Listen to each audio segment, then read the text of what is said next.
Alright, this next chapter is about more things with functions. So we're looking at quadratic functions in this first part. So, a quadratic function we know is quadratic because it's going to be a second degree polynomial.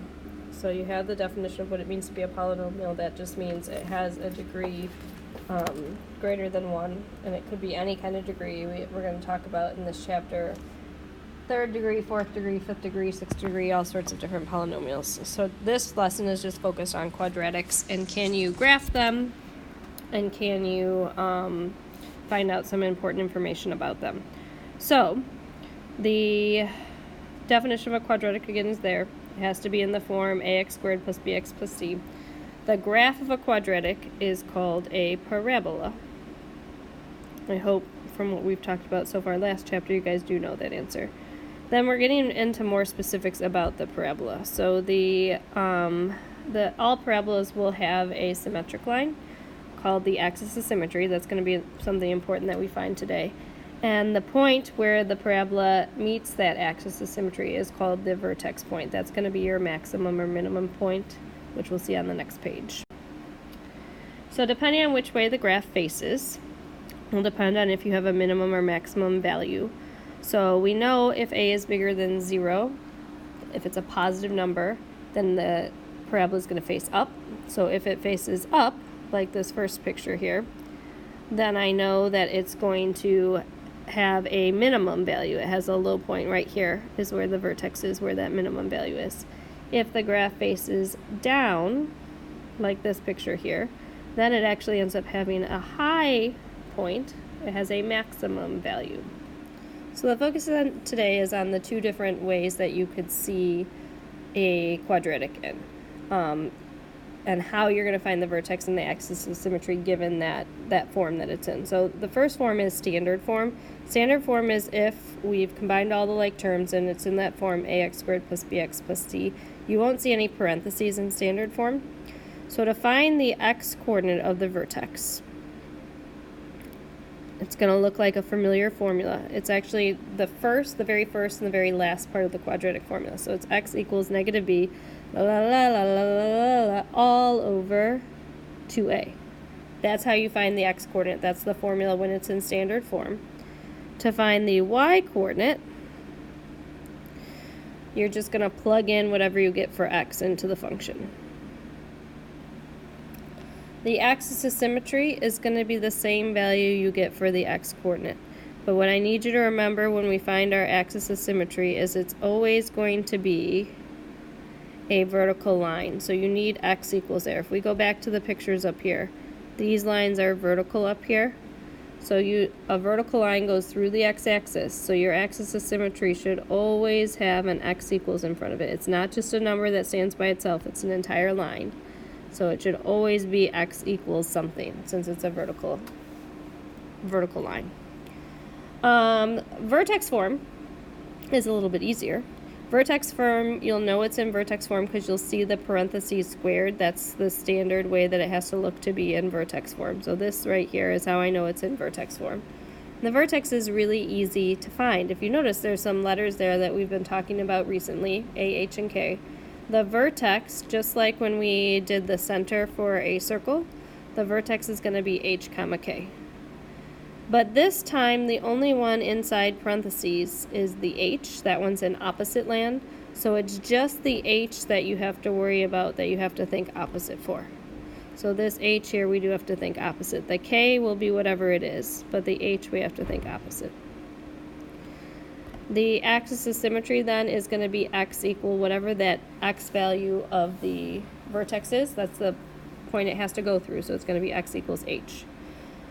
The other thing that we'll ask you for to help get more points on the graph is either the x-intercept or the y-intercept. This is the same rules we were doing last chapter. To find the x-intercept, we're going to plug in 0 for, I hope you said y. Plug in 0 for y. And to find the y-intercept, we're going to plug in 0 for x. So depending on the problem, it's going to ask you for one or the other, and you have to plug in 0 for the correct one. All right, so these are our practice problems.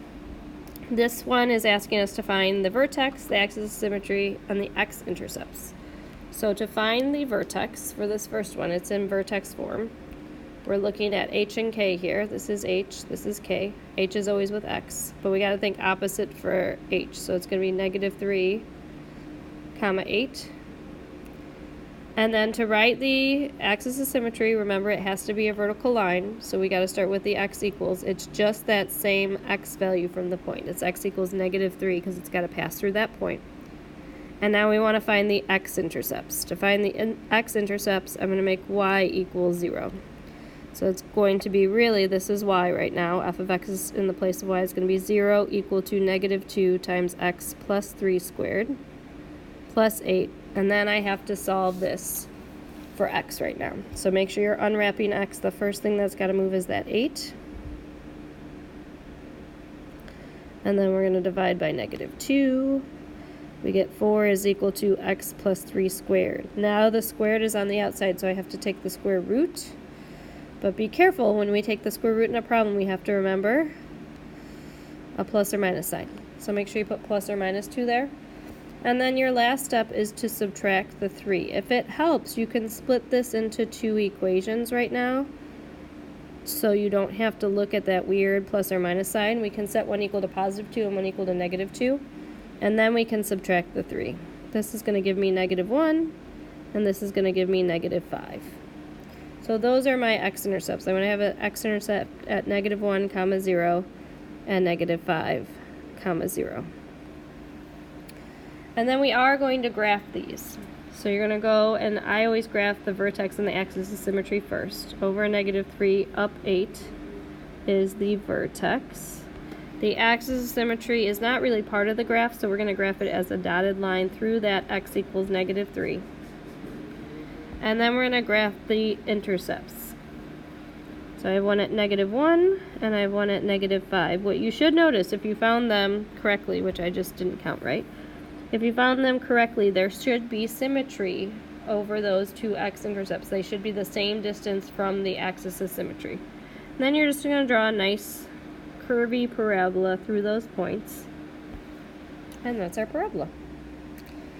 Now, if you look at number 2 looks different. It doesn't have parentheses. It's not in vertex form. It's in standard form. So we have to go a different way of getting our vertex. When it's in standard form, you have to memorize this formula. Again, it's just the quadratic formula, the very first part, the very last part.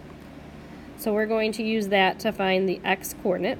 So that's going to be -14 over 2 times 1.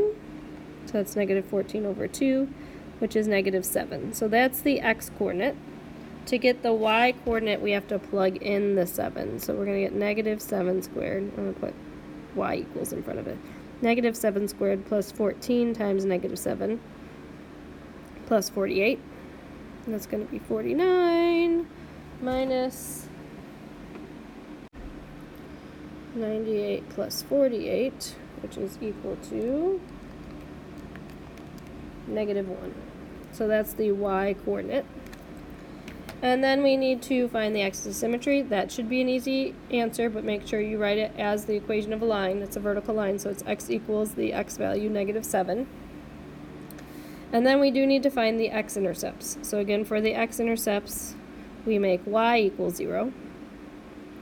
So we're going to plug 0 in for where the f of x is. And we have to set this equal to 0. And then this one, to solve that, we're going to have to factor. So it's going to be x plus, looking for multiples of 48, that will add to 14. It'll be x plus 6 times x plus 8 equal to 0. So we get x equals -6 and -8. And those are my x-intercepts, -6, 0, and -8, 0. And then again, we're just going to graph over -7, down -1, and then we have that axis of symmetry through there. This is going to help you to test to make sure that your intercepts are correct. And then I have one at -6 and one at -8, so those are symmetrical over that axis of symmetry. So I'm pretty sure I've graphed this correctly since I got that symmetry that happened there. Alright, these next problems, we're looking for the vertex, the axis of symmetry again. but now we're looking for the y-intercept. So for the vertex for this one, it's in vertex form, so this is where it's really easy. There's no work to find the vertex. We just have to do the opposite of h, so positive 4, comma k, negative 9. Again, this is h, this is k. That's the form we're in right now because of the parentheses. If there's no parentheses, you don't have an h and a k. The axis symmetry, again, it's an equation, x equals 4. And to find the y-intercept, this is different now. To find the y-intercept, I'm going to plug in 0 for x. So I'm plugging in 0 to find y. And I just have to evaluate this out. This is y equals negative 4 squared minus 9. So we get positive 16. Whoops, positive 16 minus 9, which is 7. So the y-intercept is 0, comma 7. To graph this one, there's just one extra step. We're going to go over 4, down negative 9 to get our vertex. We're going to graph our axis of symmetry at x equals 4. And we're going to go ahead and graph that y-intercept up here at positive 7. But we can't graph this with only 2 points, so you have to add a third point. We're going to use our axis of symmetry to help us find that third point. We're going to see how far this is away. This is 4 away, so we're going to go for this direction as well to get that third point so we can draw a nice parabola through those 3 points. So anytime you graph a parabola, you do want to see 3 points before you start to graph it. And there is our parabola. So similar thing with number 4, but now this one is in standard form, so we've got to use the formula to find the vertex. So it's going to be x equals negative b over 2a. Notice my negative 12 changed to positive, so that's 12 over 4. So x is equal to 3. And then do you remember how we have to find the y value? We've got to plug in the 3. We now have the input value. We're going to input that to find y. So it's going to be 2 times 3 squared minus 12 times 3 plus 8. That's y equal to 2 times 9 minus 36 plus 8. That's 18 minus 36 plus 8, which is negative 10. The axis symmetry is always x equals, because it's vertical, x equals, the x value is 3. And then to find the y-intercept, this one, really, really easy to find the y-intercept. We're going to make x equals 0. So if I make x equals 0 in that equation, it's 2 times 0 squared minus 12 times 0 plus 8. Everything's going to drop out except for that last value. So these ones, it's always 0, comma c ends up being your y-intercept. That's the one thing that's nice about standard form, is you know where the y-intercept is. It's always that n number. And again, we're going to graph these. So I'm going to graph the vertex first, over 3, down negative 10. And then I am going to graph that axis of symmetry, just a dotted line through that point. And the y-intercept is up here at positive 8. We have to then get our other point here. So this time it's 3 away to get to the axis of symmetry. So I'm going to go 3 this way to get that third point. And we're going to graph our parabola. Okay?